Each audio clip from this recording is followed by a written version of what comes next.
sa ating lahat, mga kapatid sa ating Panginoon na Kristo, as well as sa our viewers.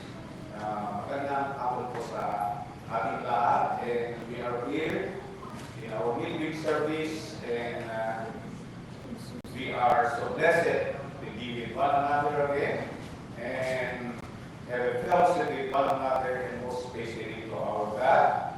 And we pray that each one of us will be blessed again this night. Send the light, 563. 563. There's a call, sing. There's a call, come swimming o'er the restless wave. Send the light, send the light. There are souls to rescue, there are souls to save. Send the light, send the light, send the light, the blessed gospel light. Let it shine from shore to shore. Send the light, the blessed gospel light. Let it shine from shore to shore. We have heard the Macedonian call today. Send the light, send the light. And a golden offering at the cross we lay. Send the light, send the light, send the light, the blessed gospel light. Let it shine from shore to shore. Send the light, the blessed gospel light. Let it shine forevermore. Let us pray that grace may everywhere abound. Send the light, send the light, and the Christ-like Spirit everywhere we're found. Send the light, send the light, send the light, oh blessed gospel light. Send the shine from shore to shore. Send the light, oh blessed gospel light. Let it shine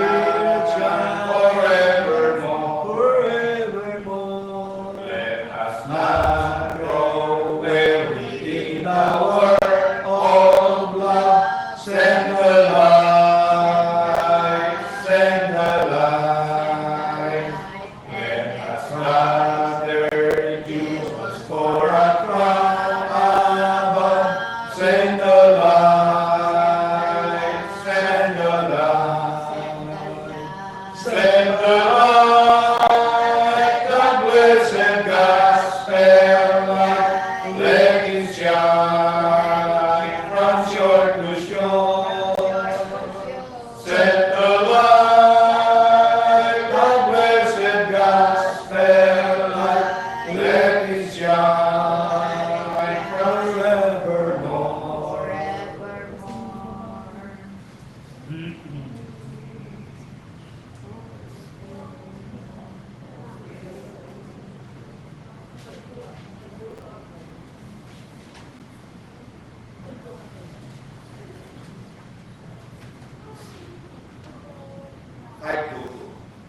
Jesus says,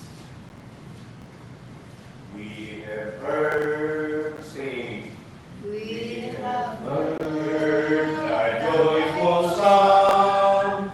Jesus saves, Jesus saves. Spread the light all around. Jesus saves, Jesus saves. Burn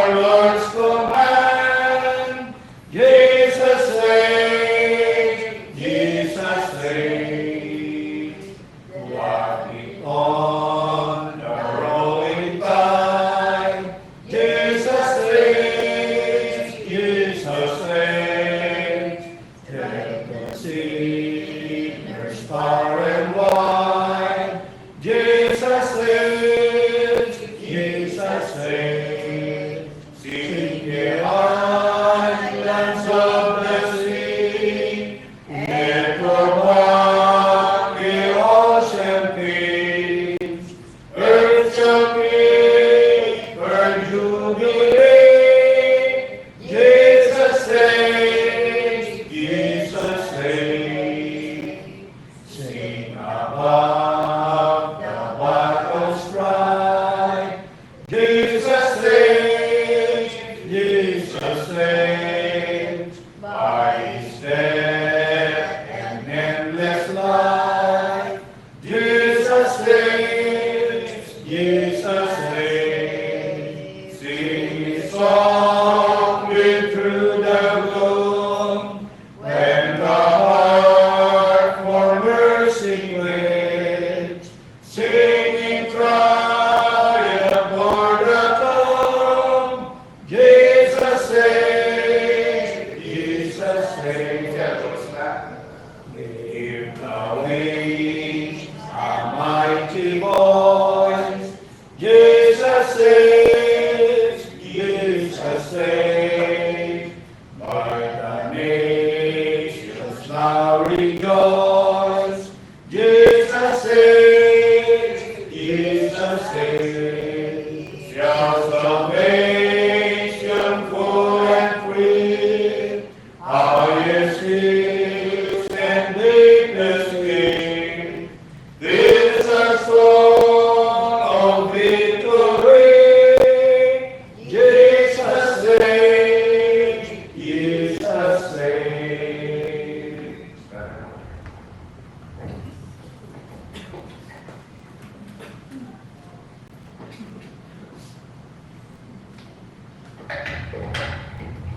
Tayo po yung malaki.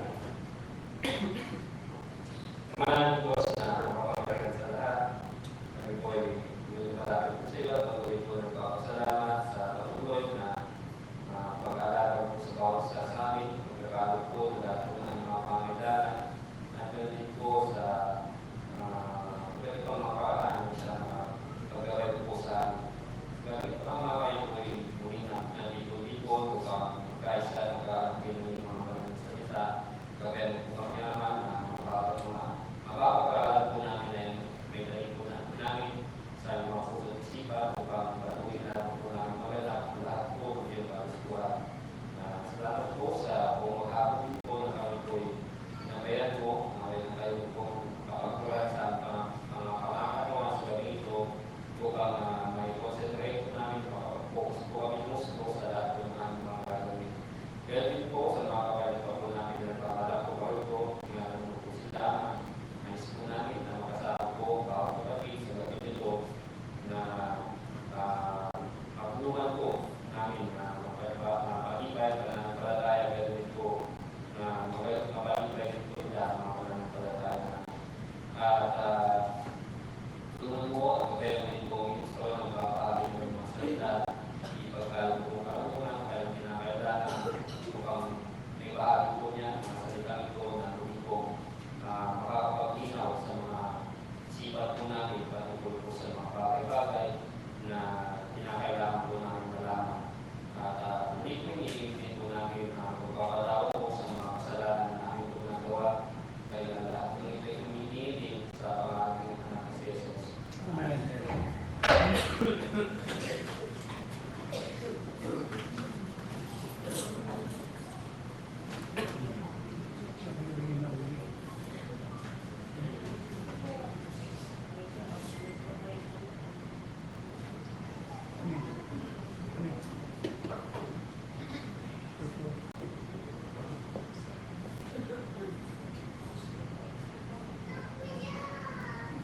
$667.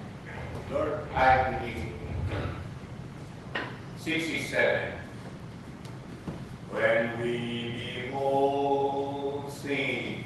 When we behold the wonders of creation, the voice that blew, the raindrops as they fall, the spacious sky and life's perfect nation, we cannot doubt that God controls it all. Lord, I believe. Lord, I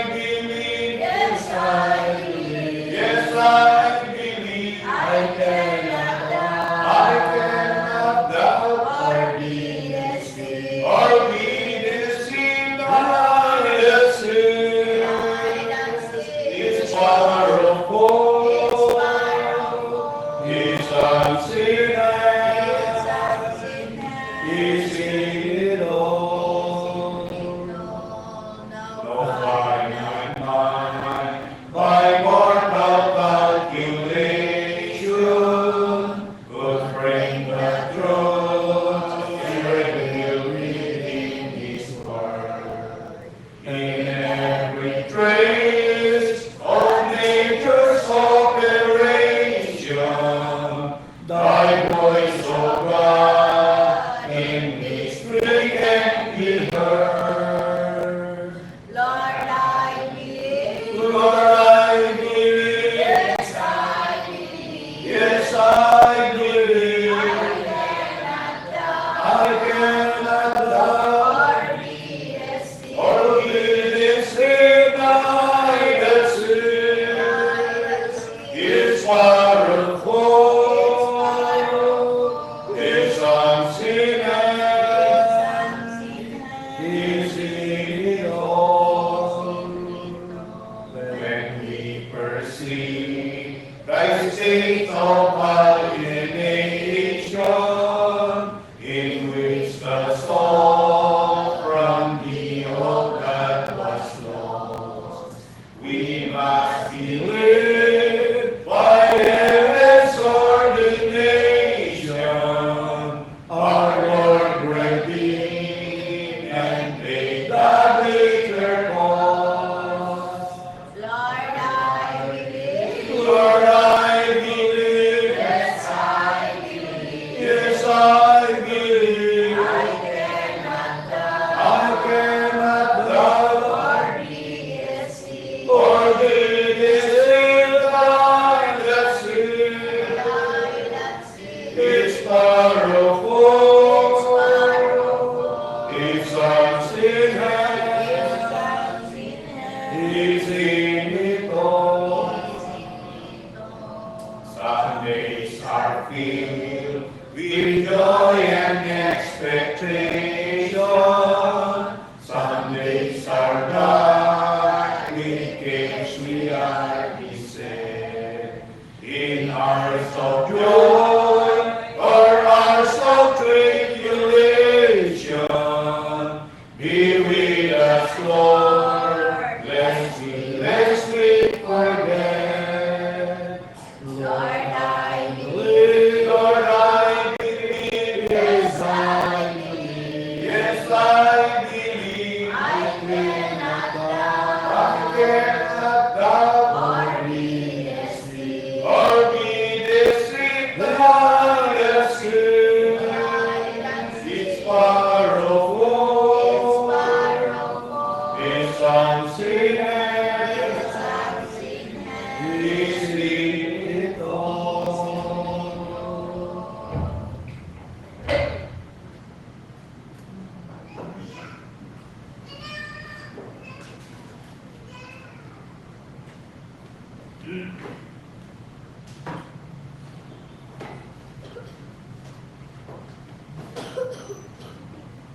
Mark your songbooks on number 235. That will be our closing song after the lesson. Once again, we thank God that in spite of our many works, maraming mga problema sa buhay, tayo pa rin ay ating nagagawa pa rin ang ating tungkulin para sa Kanya at yan ang ibig sabihin ng Matthew 6:33, putting God first in our lives. Alam ko na maaaring pagod tayo sa mga maraming gawain at marami tayong gawin pa sa bahay, pero inuuna natin ang ating paglilingkod sa Kanya dahil sinabihan niya tayo na huwag nating kaligtaan ang ating pagtitipon, lalo na nagpapakita na malapit na ang Kanyang pagbabalik.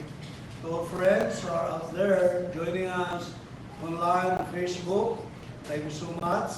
And it is our prayer na man ang inyong kalagayan sa oras ko ito ay sanang Diyos din ang tumulong at magbigay ng mga pangangailangan ng bawat isa.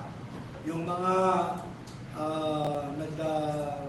nagdadalang hati, lalo na sa mga Balbin family, sa pagpanaw ng ating brother Juanito or John Balbin dyan sa Davao. Kami po ay nagkikisa sa inyo, mga kapatid. All of us know na ating kapatid ay isa sa mga naunang mga mangangaral ng Church of Christ way back in 1950s hanggang sa kanyang paghina ng kanyang katawan few months ago, and then hospitalized, and then now, kahapon yata ay pumanaw na.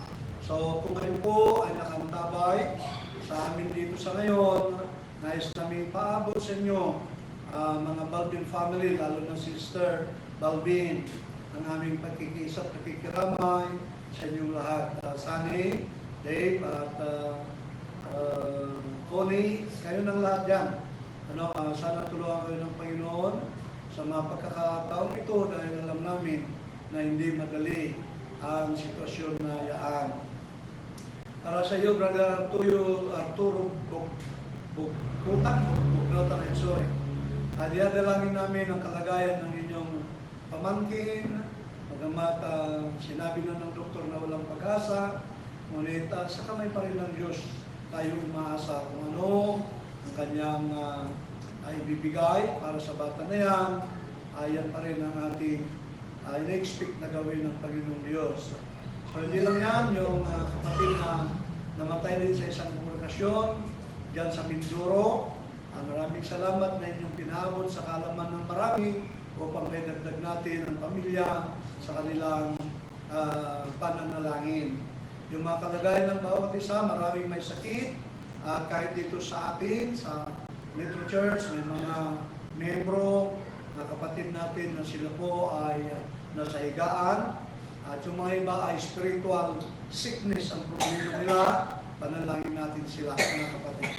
But none of these things can prevent us to continue study the Word of God as we are here this evening. And as I started already teaching the book of Mark, I want you to take my Bibles and join me. I am now in chapter 6 of the book of Mark.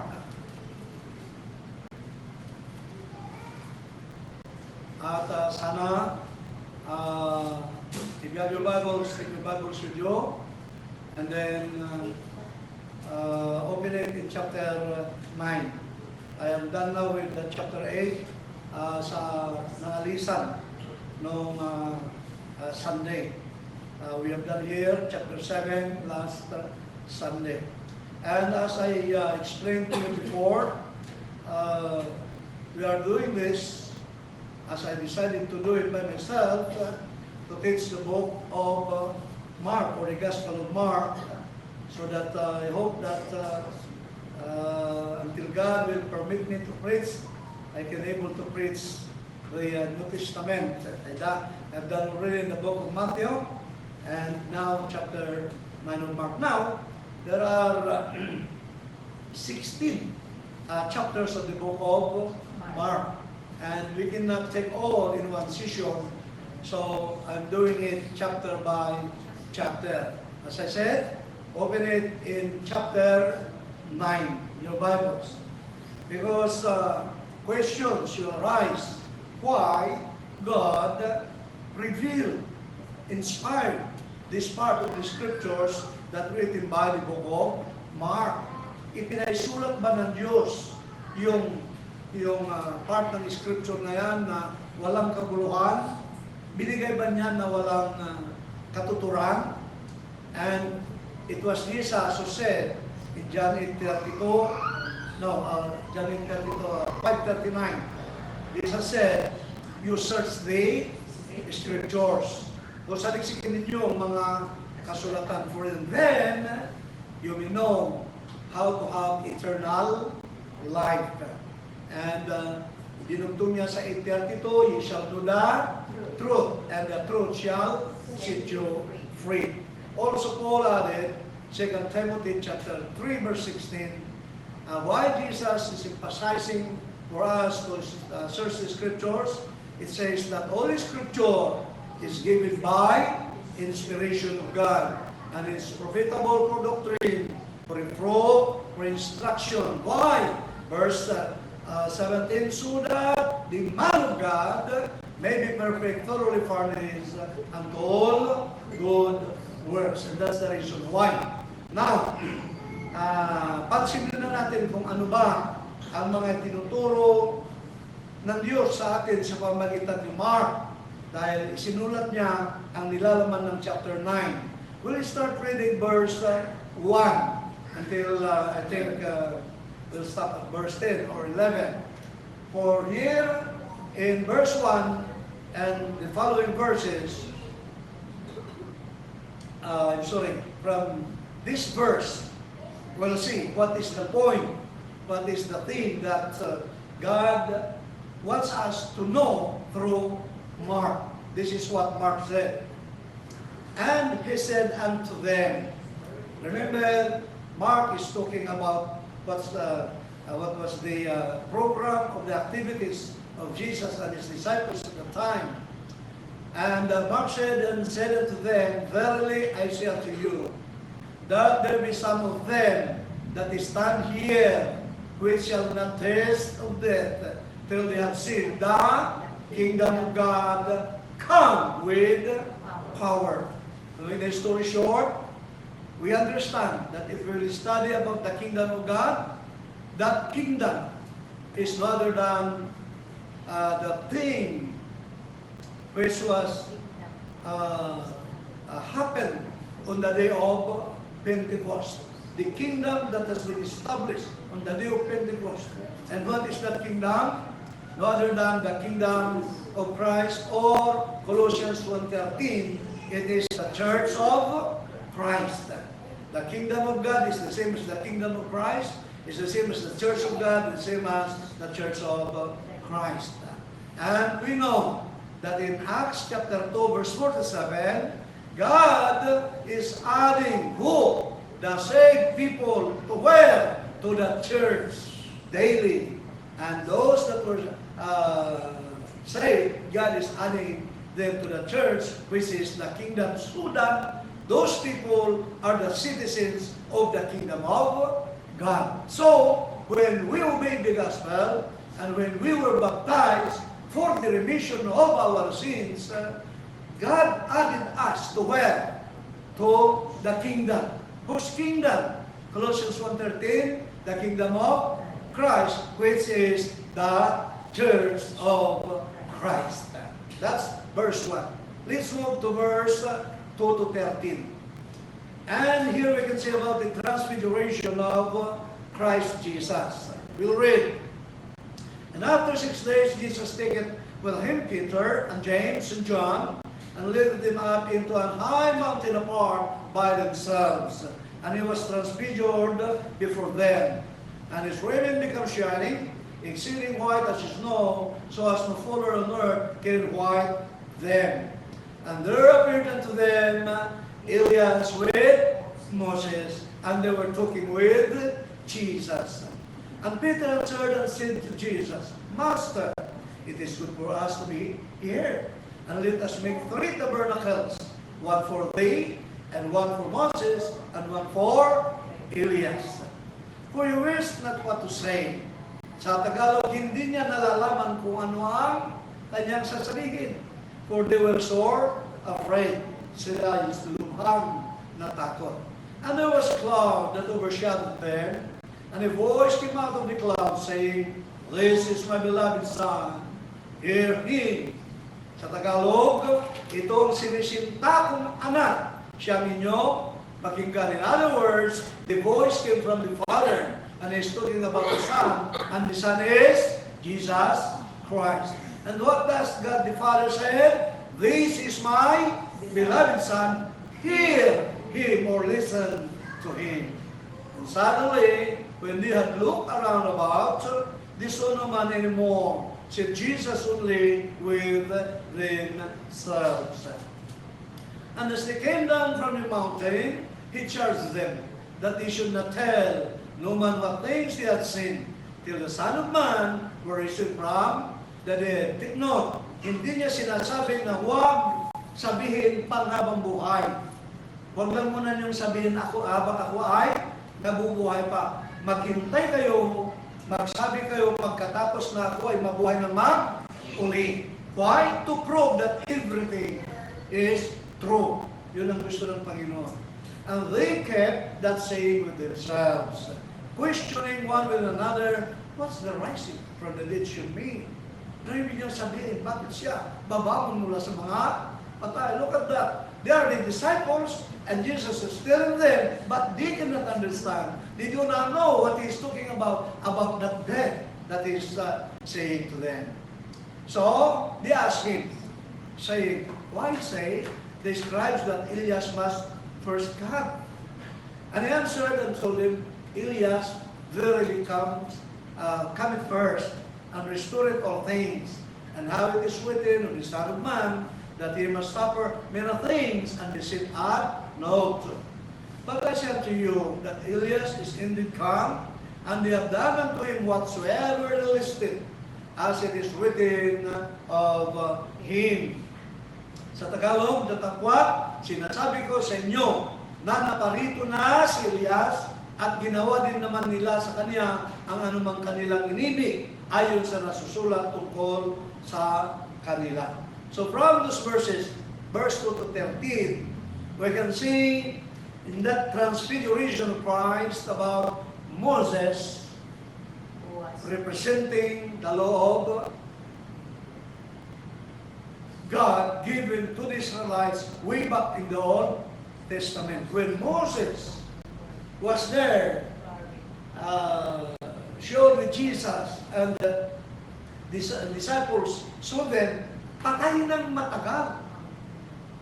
Matagal ng patay. 1,000 years na napatay si Moses. Bakit? Nandiyan na nabubuhay at nagpakita sa kanila. And then, so also with Elias or Elijah, matagal na silang namatay. Pero bakit nandun na kasama ni Jesus? But now we understand to the explanation of Jesus na yung mga Israel kasi, inaakala pa rin nila yung mga kautusan na sinasabi ng mga propeta kagaya ni Moses at ni Elias na para din pa rin sa kanila at hanggang sa panahon na kinaharap. Pero sinabi na ng Panginoon na si Moses ay representante ng pagbigay ng Diyos sa kanya ng kautusan. Siya nga ang tumanggap Siya ang tumanggap at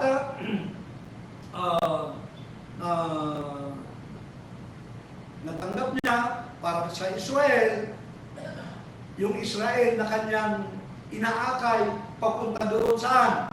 Sa land of Canaan or the promised land. But he himself, hindi nakarating doon sa Canaan. At alam natin kung anong dahilan. Mayroon siyang sinabi na hindi nararapat, usurping the authority of God, yun ang sabi ng book of Psalm. So, to make the story short, yung law na ipinapaalagad niya sa mga Israel ay pinagtuloy naman ng mga Israel, pero dumating ang kapanahonan na hindi na yun pinagpapatuloy pa. Elijah is one of the prophets, was taken from this earth in a chariot of fire in a whirlwind. Parang walang katapusan yung istorya dahil nawala siya na hindi alam kung nasaan napunta. Basta dinala siya ng ipo-ipo, pinataas. But the Bible says that he was taken by the Lord.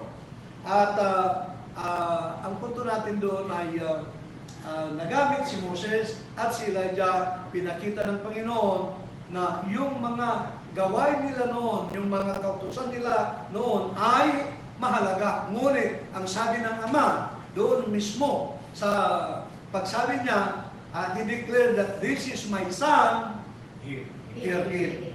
Hindi na si Moses, hindi na si Elias. God the Father said to His disciples, this is my beloved son, hear ye him. So, in salvation, we must hear Christ and not Moses and Elijah anymore. Alright, that's the verse. We'll move to verse 14 to 29. And in these verses, we discover about the healing of a boy with an unclean spirit. Let's start reading. If you may, you can read with me. Verse 14, and when he came to his disciples, he saw a great multitude about them, and the scribes questioning with them. And straightway all the people, when they beheld him, were greatly amazed, and running to him, saluted him. And he asked the scribes, what question ye with them? Ano bang kikipagtaluan ninyo sa kanila? And one of the multitude answered and said, Master, I have brought unto thee my son, which hath a dumb spirit, and wheresoever he taketh him, he feareth him, and he foameth, and gnasheth his teeth, and pineth away. And I speak to thy disciples that they should cast him out, and they could not. Sinabi ko sa mga alagad mo, na sana maawa sila, palabasin nila yung demonyo na yan, pero hindi naman nila nagawa. Verse 19. He answered him, oh, said, what? Faithless generation, how long shall I be with you? How long shall I be with you? Ito na yung pagkakastigo ni Jesus sa kanyang mga alagad. How long I shall be with you? How long shall I suffer you? Sige, galing na rin sa akin yan, bata na yan. And they brought him unto him, and when they saw him straightway, the spirit turned him, and he fell on the ground and wallowed foaming. And he asked his father, how long is it ago since this come unto him? And he said, of a child. Mula pa ng bata siya, ganyan na po, ang sagot. And oftentimes, it had cast him into the fire, parang itapwak niya yung apoy, gano'n. And into the waters, to destroy him.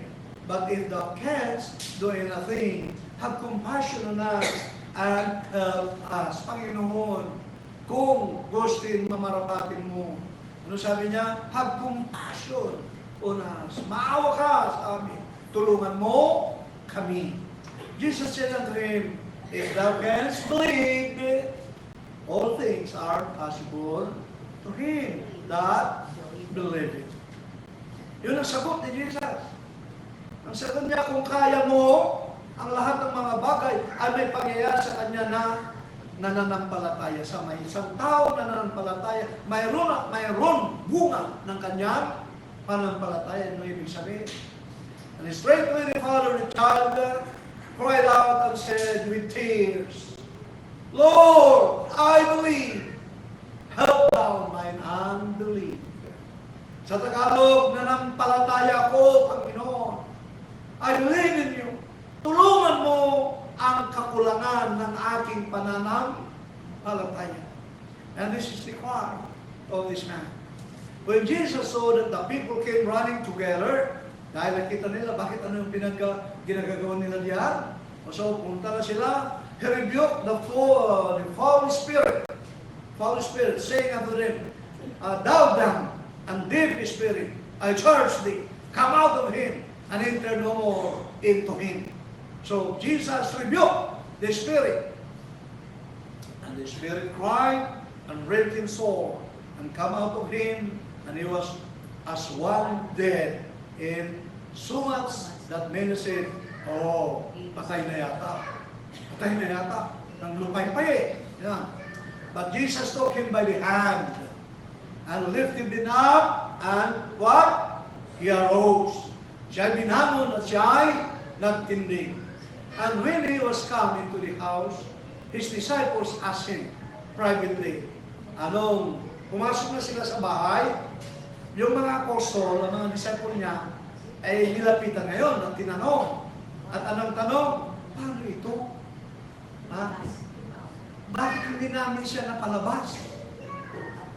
Ginawa naman namin lahat. Nirebuke din namin. Bakit hindi namin napalabas? Why could not we cast him out? And he said unto them, this kind can come forth by nothing but what? By prayer and fasting. Aha.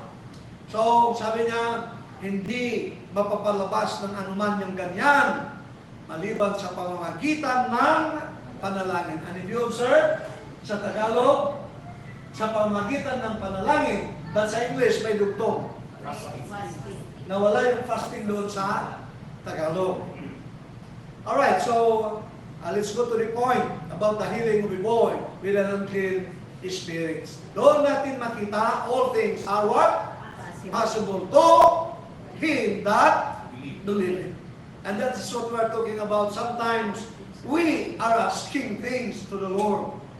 And we keep on praying and praying, but we don't believe that He can give what we are asking. Kulang na kulang yung pananampalataya natin doon sa ating hinihingi. But here, it was Jesus who said, all things are possible to them that believe. Kaya ang sagot ng lalaki, I believe. Oh Lord, I believe. Help me, please, with my unbelief. And that should be our attitude. That should be our attitude.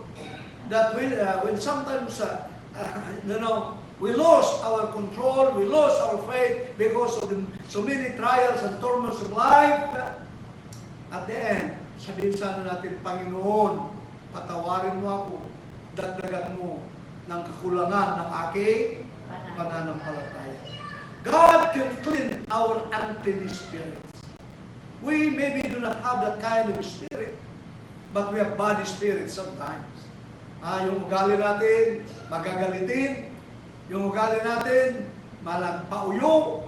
Yabay na ito ugali tayo, nervyoso. Yabay, lagi tayo istorya nga nalaing na sensitive tayo, lahat. Those are spirits that are not good. But Christ can heal us. He can clean our soul if we believe and pray. If we believe and pray. All right, let's move. Verse 30 to 37. There is a debate here or discussion among the disciples, and it's about the kingdom, if we is the greatest. Let's read the verse so that we can understand the event. And they departed thence and passed through Galilee, and he would not that any man should know it. Ayaw niya na malaman muna ng maraming tao na siya ay dumadaan. Dahil nagiging sagabal kung masyado maraming tao, hindi na siya makagalaw. So, he taught his disciples and said unto them, the Son of Man is delivered into the hands of men, and they shall kill him. And after that, he is killed, he shall rise the third day. Ito yung sinasabi niya sa kanila. He taught his disciples, sabi niya. Tinuruan niya ang kanyang mga alagad. Nangalin! Sinabi niya, binibigay ang anak ng tao sa mga kamay ng mga tao, mga leaders. At siya'y papatayin nila. At pagkapatay sa kanya ay isang magbabagong muli pagkaraan ng ikatlong araw o babangon siya mula sa mga patay. But they what? Understood not that saying. Hindi nila naintindihan. And were afraid to ask him. So, when he was telling them about that, they were afraid to ask him. Takot sila. Ano kaya yung kwan? Dahil parang alam nila, wala namang kabuluhan nito kung tatanungin natin sa kanya. So, binabayaan na lang. And he came to Capernaum. Yan. And Capernaum is just near the Sea of Galilee. Huwag nung kalimutan nyo.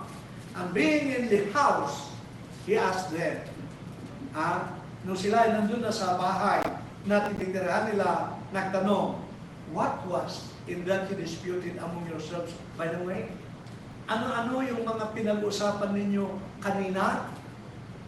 Parang lumilitaw na nakita, nadinig ni Jesus, pero hindi niya alam. Akala ko, si Kristo ay hindi lang tao, kundi siya ay Diyos. At kung Diyos, alam niya ang lahat. Bakit dito parang hindi niya alam yung usapan nila? Right? But they held their peace. For by the way, they had disputed among themselves who should be the greatest. Kung sino ang pinakadakila sa kanila. Sino ang pinakadakila sa atin, pinakamagaling sa atin? Ganun ang usapan nila. And he sat down and called the 12 and said unto them, if any man desire to be first, the same shall be last of all and servant of all. First, I would like to clear up what I have said, na parang hindi Diyos dahil bakit tinanong pa niya? Ano yung discussion niyo kanina? Eh, alam ng Diyos, alam ni Jesus kung ano yun. Pero, ang nakikita ko dyan, tinanong niya para ma-refresh sa kanila ang kakulangan ng kanilang pananampalataya.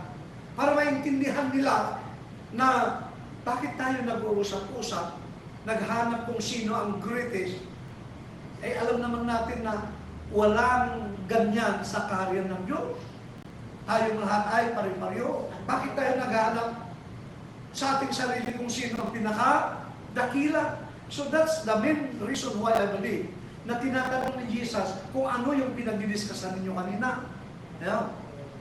Para makita nila na yun ang kanilang ginagawa, mali. But then, ito na, tinawag niya sila yung upo, at ito na, kung sino man ang ibig na maging una ay siyang makuhuli sa lahat at lingkod ng lahat. The same shall be last of all and servant of all. And he took a child and set him in the midst of them, and when they had taken him in his arms, he said unto them, whosoever shall receive one of such children in my name, receiveth me, and whosoever shall receive me, receiveth not me, but him that sent me. Sa Tagalog, sino man tumanggap sa isa sa ganitong maliit na bata sa aking pangalan, tigno, sa aking pangalan, ay ako ang tinatanggap. So, hindi lahat na pumo nakahawak na siya ng bata, pumo gusto na niyang dalhin sa Panginoon, ay nandun na lahat ang biyaya. Ano ang kondisyon para magkaroon ng biyaya kahit siya ay may bata? He must do it in what? In Christ's name. Meaning in the authority of Christ. Or meaning in obedience to Christ. Kaya, makikita natin na hindi kung may mga anak na dyan, may mga bata na dyan, mahal na ng Panginoong Diyos na yan, at ginagabayan na niya yung mga bata na yan sa pamagitan ng paggabay din ng kanyang mga magulang. That's not what it says here. Ang sabi niya, yung whosoever shall receive one of such children in my name, sa ngalan ko, or in my authority, or ayon sa aking kagustuhan, yun ang ibig sabihin niya. Kaya, ano ibig sabihin? Masama ba na dalhin ang bata upang panalangin? Anong ginawa niya sa bata? At pinatungan niya ng kamay at kanyang ipinanalangin at sabi niya, sa kanila ang kaharian ng Diyos. Ang mga bata ang simbolo ng kapakumbabaan. At gusto ng Panginoong Hesus na tularan natin ang mga bata na yan, na magpakumbaba, huwag mag-away-away, magbigayan, dahil yun ang simbolo ng mga bata. Hindi nila alam makipag-away, hindi nila alam magtanim ng galit o anuman. Just be humble like these little children. So, ang masama, yung christening. Nasaan sa Bible yung christening? Ano yung christening na ginagawa? Yun yung pagpapangalan ng bata na kapag hindi mo raw minisahan at may mangyari sa bata, hindi raw makapasok sa kalangitan dahil pabalik-balikin ni San Pedro, hindi ka pa na-Christianize. Balik ka sa lupa. Nasaan sa Biblia yun? Nasaan sa Biblia yung ganon? Wala. Pero hindi masama na ipag-pray natin yung bata at yung mga magulang upang sa ganon, kanilang magampanan ang kanilang tungkulin at i-guide ang kanilang mga anak.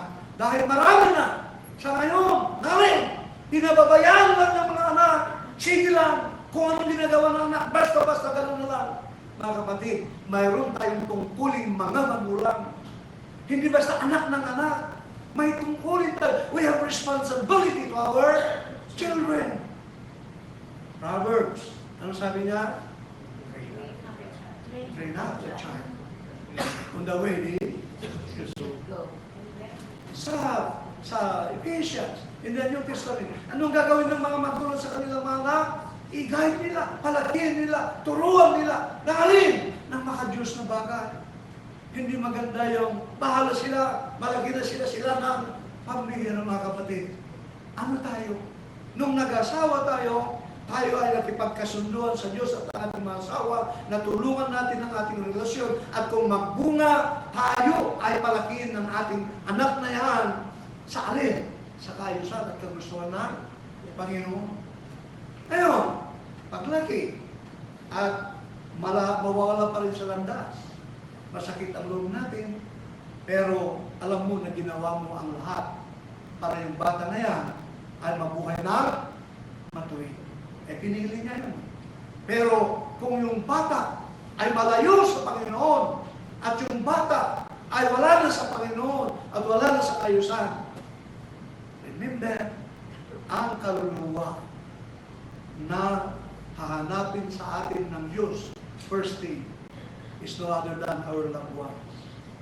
Kaya nga, mayroong awit na nagpapa-remind sa atin. What is that song? You never mention me to me. Yun po, that's the meaning of that. Alright? So, to make the story short, about this greatest in the kingdom, the disciples were disputing about who is the greatest in the kingdom, and there is no such thing. Sa loob ng iglesia, walang sinabihan ng Diyos na pinakadakila. Walang sinabi ng Diyos na pinakadakila sa atin. Pare-pareho tayong magkakapatid sa Panginoon. Also in this story, nagtanong ng Panginoon, hindi Diyos dahil mayroon siyang hindi alam. But Jesus is omniscient. He knows everything. But the reason why He asked them is, He is testing them. Para makita, ma-realize nila, yung kanilang discussion ay walang kabuluhan. And what else? Sa istorya na yan, makita natin na kailangan nating be humble. Like what? Like a child. And you become great in the kingdom. Humble lang at tulungan tayo ng Panginoon. Verse 38 to 50. And it's all about the demands of a discipleship. Natin maintindihan niya, but we will read the text. And John answered him, saying, Master, we saw one casting out devils in thy name, and he followed not us, and we forbade him, because we forbade him. Bawalan namin siya, because he followed not us. Hindi siya nagkikisa sa atin, pero nagpapalayas ng demonyo sa pangalan mo. Sagot ng Panginoon, forbid him not. For there is no man which shall do a miracle in my name that can lightly speak evil of me. Huwag niyong pagbawalan. Dahil kung ang isang tao ay kasama natin, gagawin niya ang ating kagustuhan. At yun ang ating kagustuhan. Meron tayong mga hindi pagkakaunawaan, likes and dislikes, personal, pero kung tungkol sa Panginoon, masunod tayo kay Panginoon, masunod, magkakapatid tayo sa Panginoon, ayaw mo yung personal dislikes. And that is very straightforward, mga kapatid. For he that is not against us is on our heart, kasama natin. Whosoever shall give you a cup of water to drink in my name, because you belong to Christ, verily I say unto you, he shall not lose his reward. And whatsoever shall offend one of these little ones that believe in me, it is better for him that a mighty millstone were hung about his neck, and he will cast into the sea. Mas mabuti pa sa kanya kung bitiran ng kanyang liig ng isang malaking gilingang bato, at siya ay igulin sa dagat. Bakit mo pinagdulo ko yung bata na yan? Ayan. And if thy hand offend thee, cut it off. It is better for thee to enter into life's name than having two hands to go into hell, into the fire that never shall be quenched. For the word dieth not, and the fire is not quenched. And if thy foot fail thee, cut it off. It is better for thee to enter health into life than having to feed to be cast into hell, into the fire that never shall be quenched. For the worm dieth not, and the fire is not quenched. And if thine eye offend thee, pluck it out. It is better for thee to enter into the kingdom of God with one eye than having two eyes to be cast into hell fire. For the worm dieth not, and the fire is not quenched. For everyone shall be salted with fire, and every sacrifice shall be salted with salt. Salt is good, but if the salt have lost its saltness, wherewith will ye season it? Have salt in yourselves, and have peace one with another. Alright, so makita natin yung random doon na sinasabi ng Panginoon, yung pag-ulit-ulit niya. Isa yan, mamaya yan. Yung pag-ulit-ulit niya, kung kamay mo ang magdadala sa iyo sa impyerno, mas maigi na, putulin mo. Kung yung mata mo, tanggalin mo yung isa. Kung yung paa, tanggalin mo.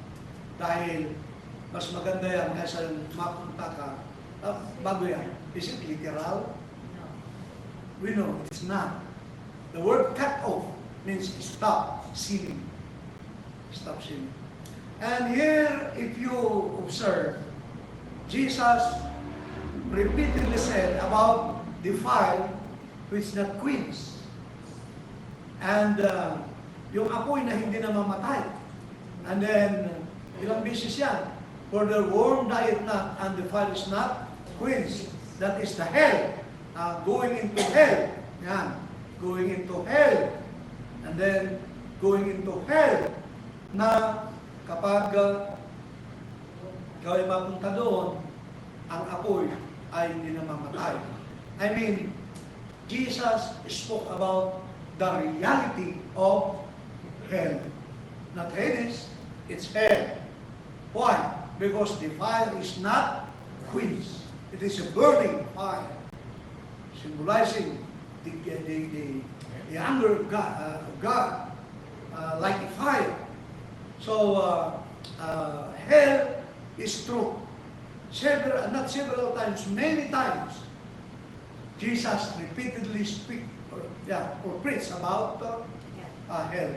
So, yung mga nagsasabi na walang katotohanan, na may impyerno, laban ka sa Panginoon. Dahil ilang beses na si Panginoon nagsabi patungkol sa impyerno na yan. So from that verse 30 to 50, regarding demands on discipleship, we must put Christ first in our lives. You cannot become a good disciple of Christ by not putting Christ first in your life. Number two, we must take up our cross daily. Not every Wednesday, not every Sunday only. It must be daily to take up our cross. And number three, preserve our what? Soul and influence for the world. Kung mawala na raw yung taste ng asin natin, wala nang panimpla. At kahulugan, kapag nasira na ang iyong reputasyon sa mga kaibigan mo, sa lugar nyo, anong pang itsura mo? Parang wala ka ng asin na walang alinamnam, wala ng kwan. Hindi na pwedeng magamit. If we refuse to deny ourselves and engage in those things that cause us to stumble, that will destroy our influence, means no more soul. Wala na. So as Christians, we have to pay attention with all these things. And to conclude, just to remind you, anong pinag-aralan natin sa Mark 9:1? It's all about the kingdom of God is coming at dumating na nga. And that is the church. Verse 2 to 13, the transfiguration of Christ, and the meaning of that is we are no longer under the Old Testament, but we are now under Christ, the New Testament. Verse 14 to 29, about the healing of a boy with an unclean spirit, that reminding us that all things are possible to him that believe. Only believe. Trust in God. And God can heal also our unclean spirits. He can clean our soul if we believe and pray. The greatest in the kingdom, verse 30 to 37, we understand that it's not our duty to yung palapad ng papel dahil walang ganyan sa loob ng Iglesia ng Panginoon. We are all servers to the Lord. And the demands of discipleship, we have to sacrifice. Sacrifice of what? To all things that Christ wants us to do.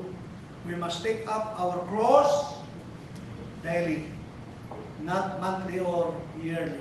And it's not, of course, a literal cross. Hindi literal na cross ang ating buhatin.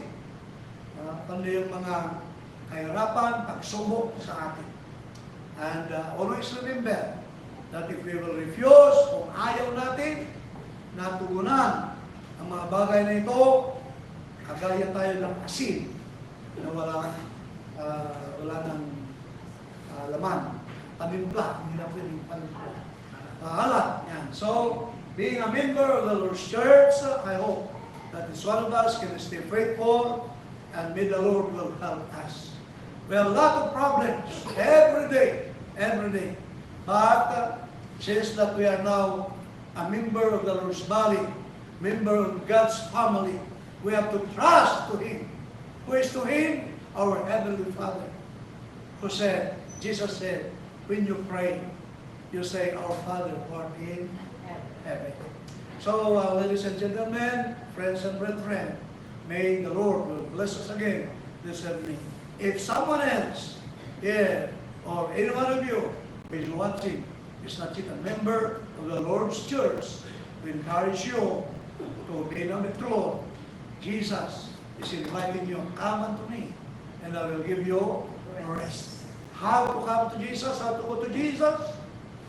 He that believeth and is baptized shall be saved. Galatians 3:7, Paul said, for as many of you has been baptized into Christ, have put on Christ. And now that we are in Christ, Revelation 2:10, let us stay faithful until death, and we shall receive the crown of life. Stand with me, and let's sing the song before we have our closing prayer, 235. Leave it there. Leave it there. Before we will sing, once again, I would like to appreciate the presence of everyone. Yes, salamat na kapatid ang pagpunta ninyo. And you may be surprised because at the back, we have Brother Robert,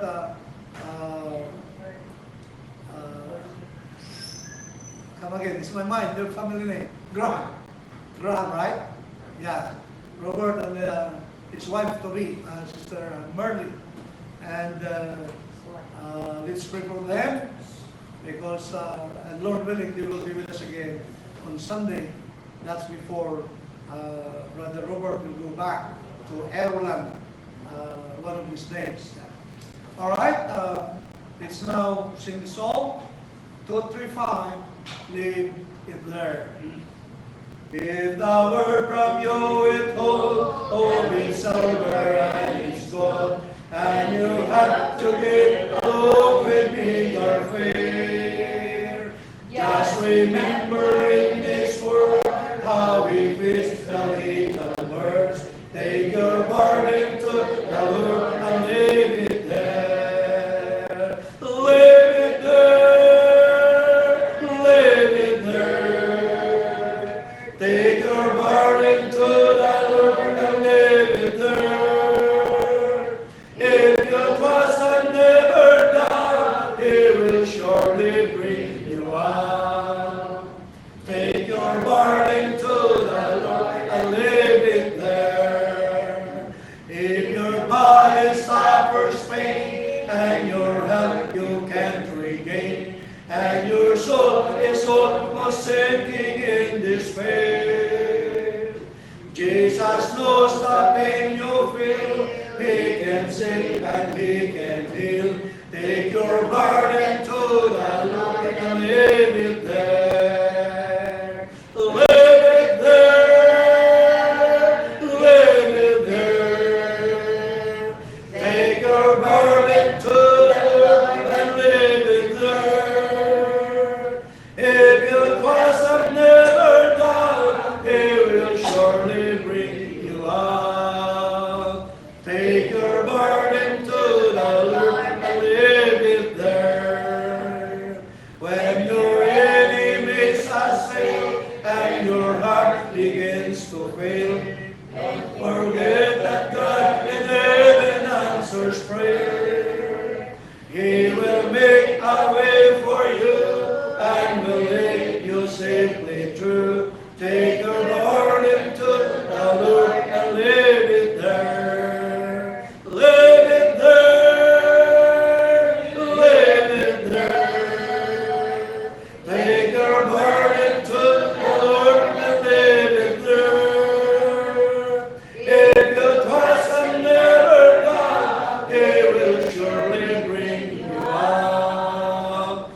Take your burden to the Lord and leave it there. Now, before we will sing the last stanza, I would like to appreciate again the presence of everyone, especially the fellow preachers like Bonnie and Brother Elias and his wife. Oh, Bonnie's wife is sick, something like that. So let's include her in our prayers. At yung mga iba pa na may sakit, ipanalangin natin sila. Yung mga kapatid na hindi nakadalo, o ano man ang problema ninyo mga kapatid, ay nasa mga prayers namin kayo. So, sana patuloy tayong mag-ingat. Meron kayong prayer request? First, Gabi is sick, yeah. Gabi in London is sick. Let's include her in our prayers. Sino ba ang i-include natin? Sino mga sakit mga kapatid?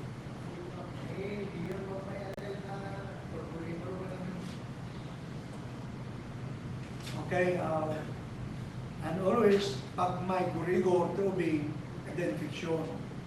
So, find out, either nagpanatin, the tonsil na, o ano, UTI. So, kitain nyo nun niya data problema na niya. Brother Jay, closing prayer ka, pwede? Yeah, closing prayer. Diyan mo tayo tigadalan na. So, also, what else? So, yung ramang tayo ni Gabi, ni Gion, yung prayers tayo. Dabay, medyo yung kararang tayo sa panin. Okay. Unspoken request. Alam ko, marami tayong mga unspoken request, but God knows what we need. So, I will include that in our prayers to all those the Red family, again, especially the Paulbin family in Davao City, and the family na namatayan dyan sa Mindoro, at yung mga, alam ko may mga medyo serious na rin ang kalagayan, pag-pray natin sila, mga kapatid, para sa natulungan sila din ng Panginoon. Number 4 na, at tawagin natin si Brother Jay para pangunahan tayo ng closing prayer natin sa gabi ito. When your youthful days are gone, and the Lord is stealing on, and your body bears beneath the weight of care, He will never let you there, never bring you to the end. Take your burden to the Lord and leave it there. Leave it there. Leave it there. Take your burden to the Lord and leave it there. If you trust and never doubt, He will surely bring you out. Take your burden to the Lord and leave it there. Tayo manalangin. Ama naming nasa langit, maraming salamat po sa pagkakataong binigay mo sa amin, lalo-lalo na Ama, sa aming kasamba sa oras na ito, at aming pagsaliksik sa iyong banal na salita. At ito ay aming natapos, Ama, sa ato po ng aming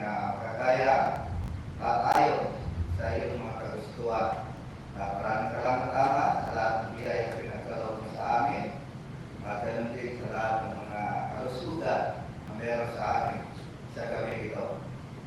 Kahit tama na bawat isa ay pagod at maraming mga pinagkakabalaan ay nakapagbigay kahit 14 oras tama sa pag-aaral at ganoon din sa pagtingin at pakikinig sa iyong salita sa oras na ito. Naway bendisyonan mo ang lahat ng mga nakinig mula po ito sa loob ng Iglesia ng Panginoon dito sa Metro Buguera of Jesus Christ hanggang kung saan ang Ama nag-alo ang aming Facebook Live sa gabi ito. Naway sila din po ay iyong bendisyonan at sila po ay naging nakasama namin sa gawain ito, sa gabi ito. At ganoon din naman bendisyonan mo rin ang lahat ng mga kapatiran namin na nakapagdasal para sa ikalalago ng gawain ito at magkaroon ng mga pagkakatibay ng pananampalataya sa lahat ng bawat makikinig sa mga aral. At yung sana ang mga kabayan, bawat isa mula sa mga kapatiran at ganoon din sa mga nagtuturo ng iyong salita at bigyan mo sila ama ng kalakasan upang ito ay laging gawin ng sakaya ay maraming mga makikinig at manonood at may lalagay na magiligtas.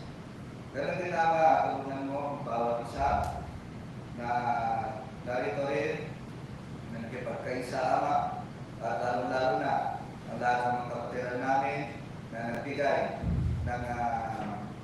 nagbigay ng oras kahit sila po ay may mga karamdaman ama. Pinaparalangin namin sa gabi nito sa lahat ng kapatid na may karamdaman at mga kaibigan para po ama ay balik mo ang mga nawala ng kalusugan. Bendisyonan mo ang kanilang mga gamot na ininom at makapagbigay lakas muli sa kanila. Mula naman po dito sa Pugay-Garo Ama, bendisyonan mo ang bawat isa, lalo na ang oras na ito na ang pag-iwalay muli, na kami po ang lahat ay uwi muli sa aming mga tahanan, o di kaya may pupuntahan po Ama, ang hiling po namin sa iyo sa gabi ito ay yung gabayan ang bawat isa sa amin at sa lahat po ng nanonood Ama, sana po ay sila ay